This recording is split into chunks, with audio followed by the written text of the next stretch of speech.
to all of our phenomenal viewers, listeners, and supporters. I am your host, Brianna Podcast, Bree Harris, and I am so excited to be here. If you're a new audience member, welcome. We're so grateful to have you. Welcome to another episode of Connected, where we discuss all things mental health, recovery, employment, and stories. Before we dive in, this show is sponsored by Contra Costa Behavioral Health Services, Kaiser, and John Muir.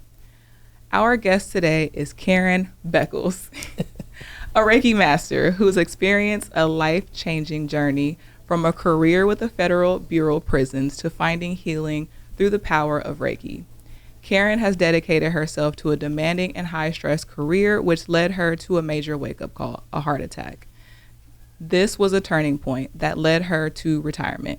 Karen realized that her career, which once seemed like a great success, didn't align with her values and left her disconnected from herself. In 2019, she returned to Reiki, not just for healing, but to save herself. As she explains, in her time during her career, learned she forgot how to feel. Now, as a Reiki Master, Karen helps others reconnect with their emotions and find peace. Join us as we hear Karen's powerful story of healing, personal growth, and how Reiki transformed her life. Let's dive in. Welcome, Karen. Oh, thank you. Nice to be here. No problem. I'm happy that we're finally doing this episode. We're finally talking. We're finally getting into. Karen was referred to me by my great friend Shanice Thomas, who's also a Reiki practitioner, but this is her master who taught her some things. Shanice is now a Reiki Master. She's one of the 11 that I certified this year. Right on. Yes. Go on, Shanice. That's right. But this episode is about Karen, and I'm so grateful for you being here, for your patience with us this morning. We had a little rough morning, but it's all good. It's going to be a good day. Yes. Good day, good episode. Yeah. So, Karen, can you give us a brief story on how your possible broken heart led you to becoming a Reiki Master? Yes. Okay, so a year before I retired, I had the heart attack. I was 49, so I went to go see a holistic therapist because I was like, not me, how did this happen? And after telling her my story, she said, it sounds like your heart is broken, like spiritually, emotionally. And it was because I lost both my parents when I was younger. And the job, right, not being what I thought it would have been or what I thought it should be, right? Like, oh, the system is for everyone. It's not. So just a number of things that had happened in my life that may have disappointed me. And years of being a correctional officer, you tend to not really show your emotions or express them. And I think that's what was bottled up inside of me. Like, and now it hit me. So, yeah. I can't imagine holding in all of that, like, for years. I'm a very emotional person myself. Live my heart on my sleeve for the most part. If I got to let it out, if I have to say it, I'm going to do it. And to be in an environment where you feel like you can't feel, that has to have you like this on the inside at all points, at all times. And your body kind of, it sounds like, reacted to that. Yes. Is that fair to say? Okay. Yeah. Sounds good. Thank you for that brief story, and we'll talk about it more a little bit later. But there are a lot of people who are not familiar with Reiki. I have said this word countless of times already, and we're only like 2 minutes into the episode, but we don't know what Reiki is. So can you kind of give us a brief background on what it is and what it entails? Okay. So Reiki is, life force energy. Some people call it prana, Kai, Ki, all those things, right? It's the energy, life force energy. Reiki happens to be what Usui called Reiki. It means in Japanese life force energy, spiritual energy, and so it's a Japanese healing technique that promotes relaxation,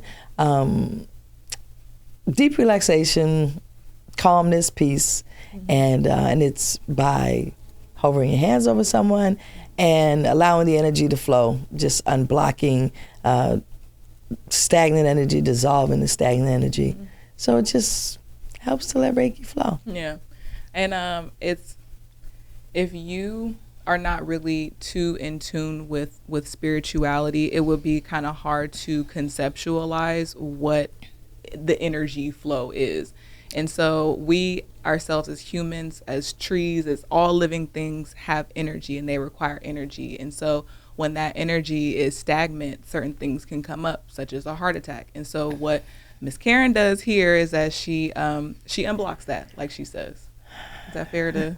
Yeah. So without saying I am a mere vessel. Yeah, I am a mere vessel, and I'm so that Reiki flows through me to connect the recipient who may not be able to connect because of the stagnant energy and the blockages. They can't connect to that energy. So I'm just the vessel to connect it so that the energy within them can flow. Because as you said, Reiki is, or life force energy is all around us. The trees, the plants, inside of us. Yeah, that's what we need to live and breathe. Yeah, and thank you for clearing that up and articulating a little better. That's why you are the master. I'm nervous. Me too. This has been an eventful morning already, but it's fine. So there's often a debate about whether Reiki has a scientific basis. Can you speak on any research or findings that supports Reiki's effectiveness in mental health care? It's kind of loaded. Yeah. So, and of course you have to be careful with that, right? I have to be. And, I look up different things. If you look at those medical journals and everything, there's always something about Reiki. The research with Reiki with cancer or MS and different things. But it's never anything conclusive, right? It's always ongoing research. So, but the one thing that you'll find is it says, yeah, we believe it promotes calmness and peace. So it takes people out of the fight, flight, or freeze, right? Allowing your body to relax. And so the best way to say is that the information is out there. I often wonder, are they really... Because if we've been researching it for so long, why are we not taking a few people and staying with them for the duration? But there is documentation and research out there. So you got to do more research, and that's totally fine. I feel like it's one of those things where you kind of have to go through an experience to kind of have your own testimony with it. If that, it's kind of hard to do things in a scientific area. And so I think it's just something you have to experience. I didn't really understand it, and Shanice can explain it to me over and over, and I'm like, what are you talking about? So I finally had my own session, and that week I was extremely tired, had a long work week, had a lot going on, and then I fell asleep. It was just, I was so comfortable. I was so at peace. I woke up like and it was just like, restored. It really was. And I was having some pain in my shoulder. And when she first started on me, that's what I went initially for. I was like, I feel like it's a lot of energy, right here, and it's stuck. And so then, so as soon as she started, I could feel the tingling sensation in my shoulder. I could feel it go down like my back, where I have like my sciatica pain and stuff. And it was really cool. And I'm not going to say that she healed it, because maybe I need a couple more sessions, or maybe I need something else other than Reiki, and that's fine too. But I am here to say that I definitely felt the energy, and I'm pretty in tune with myself and my body and, the energy around me. So, but that was just my experience. So I say get somebody who you trust with your energy, and do a session. Yeah, have a consultation and do a session. Yeah, and that's why I think it's hard for me to answer questions when you want to talk about documented stuff. I say the explanation is in the experience, right? And someone that is not open or curious or not in tune with their body may have a session that's like, oh yeah, that was great, thanks. Right. But someone that is in tune or is willing and open to receive, you'll have some relief.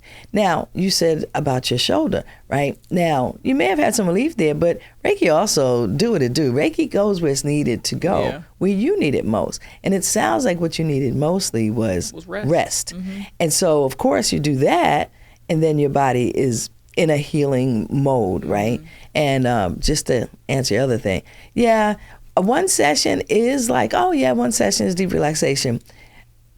It really should be more than one. I always say at least two, because you need something to compare it to. Yeah, I agree. Because there are things happening, and the next session will not be the same. Yeah. It'll go deeper, and it supports whatever's happened, the session before. But yeah. I agree. I didn't have the funds, Karen. Okay, No, I'm going to get another session. Yeah, no, and I totally understand that, which is why it's hard for me. Well, it's easier now. I tell people, they say, when should I come back?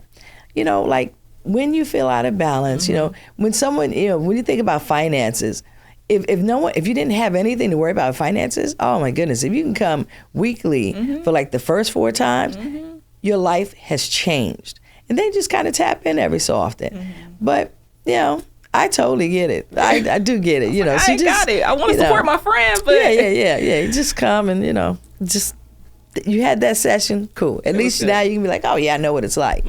Yeah, I definitely go back because I did feel like that week I needed rest, but I could definitely go deeper in the next couple sessions. So we'll see. It'll be done. Yeah, it'll be done when you're ready. Reiki finds you when you really need it. Yeah. Okay, so Karen, can you walk us through a typical Reiki session? What should someone expect when they come to treatment? Okay, so how about I do it like this? You just came in for a session, right? And I say, okay, let me give you my spiel on Reiki. Reiki is a Japanese healing technique, right? It promotes deep relaxation, releases stress. The only thing you're required to do is just be. Just be. There's nothing for you to do. Don't imagine yourself on a beach in Bali. If you're supposed to be there, you'll be there. Just relax, just be.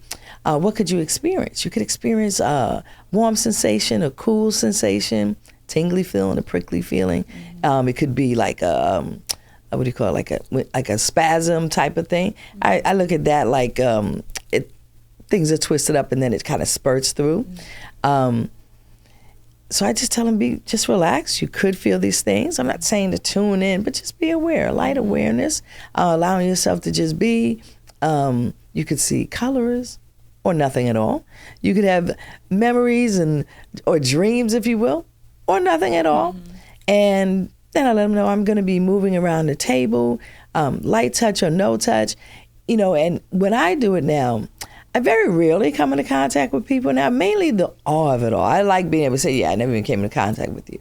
I usually start at their shoulders to like introduce our energy to one another, the spirit, and then at their feet. Other than that, I don't usually come in contact with the person. I hover over them, and that's all. That's really it. That's what they could experience. And really quick, I'm sorry to cut you off, but when she says you don't come into contact, you mean physically touch someone? Okay, yeah, sorry. Physically touch them. It'll be like a really light touch, like lightly. To me, Usui Reiki to me is meant to be done kind of stealth-like. And I make it like a game. It's very fun to me. You don't really hear me moving around the table. I don't bump the table. I'm not breathing on you. A certain way to breathe. And the touch is so light, that they wouldn't even know I was there, so... And that's really what it is. And when they come back to full awareness, we talk about what they may have experienced if they want to. A lot of times they risk conversation. Oh, I felt this. I saw that. So that's pretty much it. Yeah, right on. Yeah. And just to give us a little walkthrough of when someone comes in contact with you, so they would email you or they would book you on your site. And would the initial first be like a consultation first, or you would just dive right in? Yeah, so I have a telephone consultation. Most people don't use that, but when they first come in, it's like a brief consultation. I ask them like what are their intentions, what brought them here. Okay. And so usually within a few minutes, I forgot to mention that, you asked me what happens in the session. Yeah, so it's like a brief thing, like why did they come, why, so that I can have them tune in to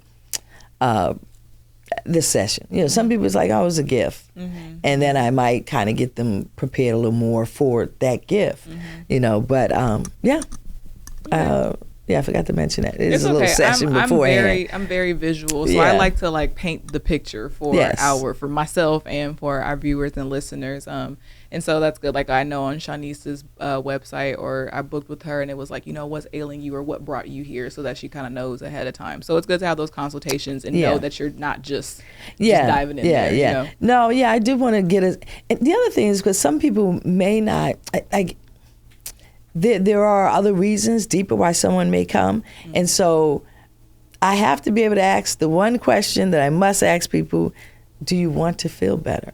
Because when it's mental and emotional, they're stuck. So I want to ask, do you want to feel better? And for that person just to say yes, we can really begin the session, right? Because the healing has already begun. Because who don't want to feel better?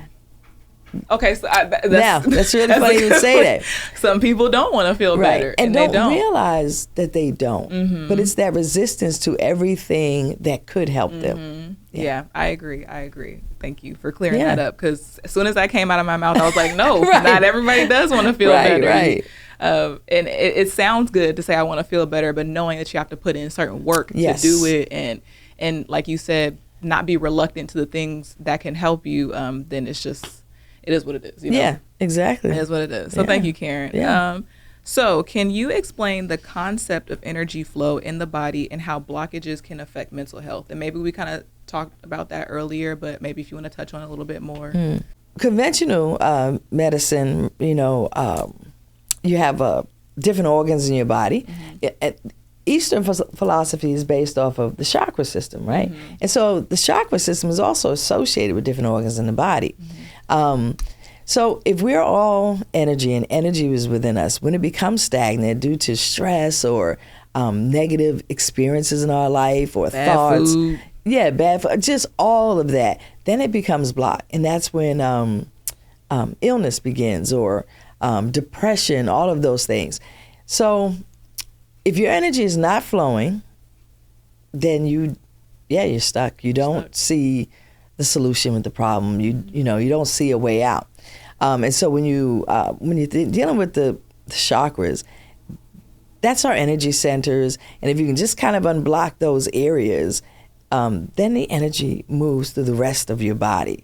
And that's that part that it's kind of woo-woo. It's hard to explain, because you wonder, like, it's just energy flowing. But if the energy is stagnant, then you are stuck. And moving that energy just gives you clarity, gives you a different way of looking at things. It helps you to see beyond the problem, looking for the solution, a sense of peace, calmness, and hope, just by moving that energy. Right on. And it's stuck because you're fatigued. It's stuck because you're like stressed and you're worried. Or maybe you don't know it's stuck, but it's something. Yeah. And then after you do Reiki or yoga, acupuncture, all of those things are meant to move the energy. Yeah, I agree. I know when I feel stagnant, I'll stretch, I'll sing loudly if I need to, just anything to kind of get me doing one of these, Yes. So thank you for sharing that. Motion creates emotion. Yeah, so if you're not moving, there's nothing you're feeling. Yeah. But if you're moving, it's a great way to do it. Just move, dance, Okay, so Karen, how long have you been exactly a Reiki Master? How long have you actually been practicing Reiki? Has it been since 2019? Yes, that's when I decided, I learned it in 2014, but again, life spiraling out of control, stuck. And I returned to it in 2019 just to, like I said, to learn for myself. And I went all the way through. So I've been a Reiki Master since 2020. Okay. Yeah. And within that time, can you, or what are some of the most profound experiences that you've had with Reiki, either in your own life or while working with clients? Okay, so let's get a couple of them. So one, I thought about this since you sent me the question. I was like, there's so many. So one of them is my best friend Leah. We used to share a house together in Oakland. We were housemates, and she had to have surgery on her foot, and they said it would be, I think it was like 18 weeks for healing. And they also said she'd be in extreme pain the third day.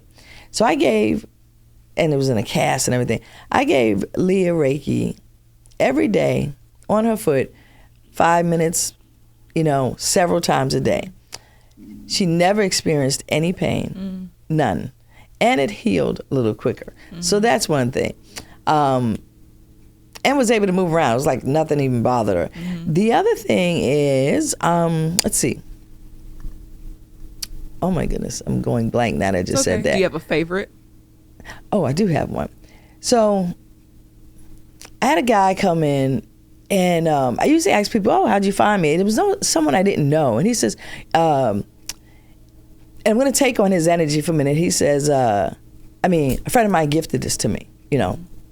And I was like, oh, okay, you know. And so anyway, not to go all into it, he was very depressed. He was a recovering addict. He had intrusive thoughts. He was dark and heavy. And I just talked to him for a minute. And he was like, yeah, so you think you can help me? I mean, am I going to feel better? And I said, well, you know, if you just be in a state of allowance, just get on this table and relax, you won't feel the way you feel right now. And I knew that to be true. However, I was unprepared for what did happen. So he was on the table for an hour. He cried the entire hour, just releasing. And when I was done, he jumped up off the table and he says, oh my God, is this what wanting to live feels like? Dang. And at first, you know, you might want to say, oh, someone pranked me. No, because this guy was dark and heavy. But I also felt the energy. Like I felt. You can feel when somebody's dark. It was so stagnant and so dark. Yeah. And the energy began to move. And then he started talking about all the things he enjoyed doing. Fishing. It was all kinds of outdoor stuff. And I said, why are you not doing it? Yeah. And he says, I don't know. It just stopped. I said, okay. Start doing it. Keep doing it. That's what keeps the energy going. So that was really profound for me, especially because it was early on my practice. That would have kept me going for sure. Oh, it definitely did. I was like, oh my God, this thing really works. It really works, I knew it right? anyway. I knew it did, but now other people can tell me that quickly. Yeah. And then in my own health, I have been diagnosed with a whole slew of autoimmune diseases. I could go on and on. But I'm turning 60 in May, and I feel amazing. Are you a Taurus? I am a Taurus. What, you? Yes! I knew I loved her. I knew it. Yes, okay, yes.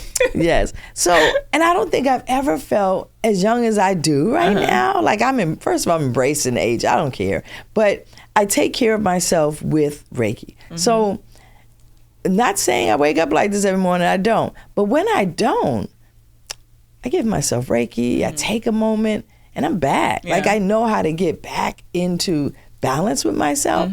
And so the deepest story, the best story is my own. I'm 6 years sober.